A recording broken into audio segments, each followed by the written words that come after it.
салом. мо дар меҳмонии фарҳангшинос устод Зафар Мирзоён қарор дорем. Устод, наврӯз чӣ ҳувият дошт, чӣ таърих дошт, ки ҷаҳониён ҳамин чизра масалан имрӯз пазируфтанд ва дар ҷаҳон ҳамчун наврӯзи тоҷикистонро қайд мекунанд? ин ҷашн аз дуриҳои дур то асри 21 омада расид ва мақоми байналмилалӣ ҳосил кард. мақоми байналмилалӣ ҳосил кардани ҷашни Наврӯз маънии онро дорад, ки гузаштагони дури мо он гуна доду диҳиши худовандро арҷ гузоштанд, ки дигарҳо ба ин мартаба натавонистанд арҷ бигзоранд. яъне арҷгузорӣ ба офтоб, арҷ гузоштан ба замин, ба он доди офаридгор, ки инсонҳо ҳанӯз зиндаанд ва ин замин зинда аст. дар мавриди Наврӯз соатҳо метавон суҳбат кард. аммо ман ин нуктаро бояд бигӯям, ки барои пойдорӣ ва устувории Наврӯз гузаштагони мо ҳамеша ғам мехӯрданд, барои нигаҳбониаш ҷони худ дариғ намедоштанд ва то ба имрӯз расид. тунгароён масалан бар инанд, ки наврӯзро ҷашн нагирем, аммо бархе дигар ҷашн гирифтани наврӯзро бархилофи ислом намедонанд. умуман наврӯз ба дину мазҳаб чӣ рабт дорад? ман бигӯям, вақте ки мутаассиб мегӯянд, ҳамаи шоирои адабиёти классикии форсу тоҷик дар бораи мутаассибин як ситесагӯиҳо доранд. барои чаро? Чунки вақте ки таассуб дар ҳамаи кор бад аст, ё ифроту тафрит, таассуб дар ҳамаи кор бад аст. шумо бибинед, агар як душизаи зебо ҳама гӯшу пур аз дуру гавҳар кунад, оё зебо аст? дур агар як дона бошад, вай зебо аст. ва дин ҳам, дингароя, динпарастӣ ҳам як ҳадду имконе дорад. яъне он чи ки мо имрӯз дингароӣ дорем мардуми тоҷик, ин хеле зиёд аст, басанда аст.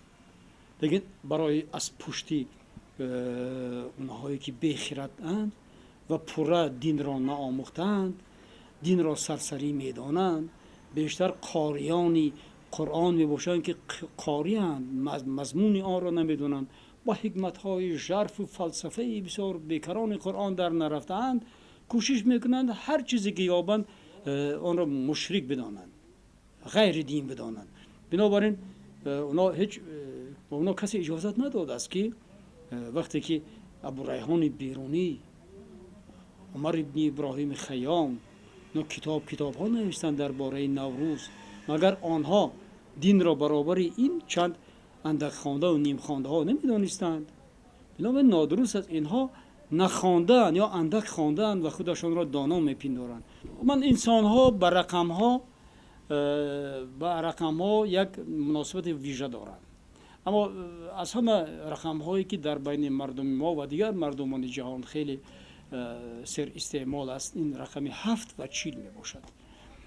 мо медонем, ки 7 хони Рустаму 7 аврангу 7 осмону 7 замину ва ҳатто суфиё 7 шаҳри ишқу ин 7, лекин дар баробар ин рақами 40. аммо рақами 40 аввалин бор бештар дар мардуми мо истифода шудааст. чаро? Чунки ба дини бисёр кӯҳантарини мардуми тоҷик, дини фарозардуштӣ, фаротарихӣ, яъне ба дини митраизм, яъне меҳрпарастӣ, ба хуршедпарастӣ иртибот дорад.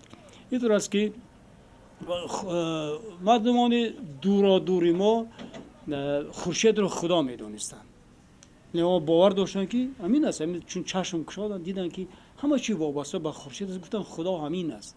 чаро? Чунки агар хуршед набудӣ, ҳама торик буд, хуршед набудӣ, ҳама сард буд, хуршед набудӣ, ягон гиёҳ намераст. бинобар мегуфтанд худо аст ба ӯ ва чиз мекарданд. ва дар он замон ба ҷуз аз хуршед, ки митра мегуфтандш, митра боз худоҳои дигар буданд. худои обҳои пок Анҳито, ардвисура Анҳито буд, худои дигар хуб Эндри буд, худои отар, яъне оташ буд, خداهای بودند. اما وقتی که زرتشت دین گستری میکند این خداهای دیگر را امشا سپند نام میکنند، یعنی اینا فرشته های بزرگند اما خدا یگانه است، اهورامزدا.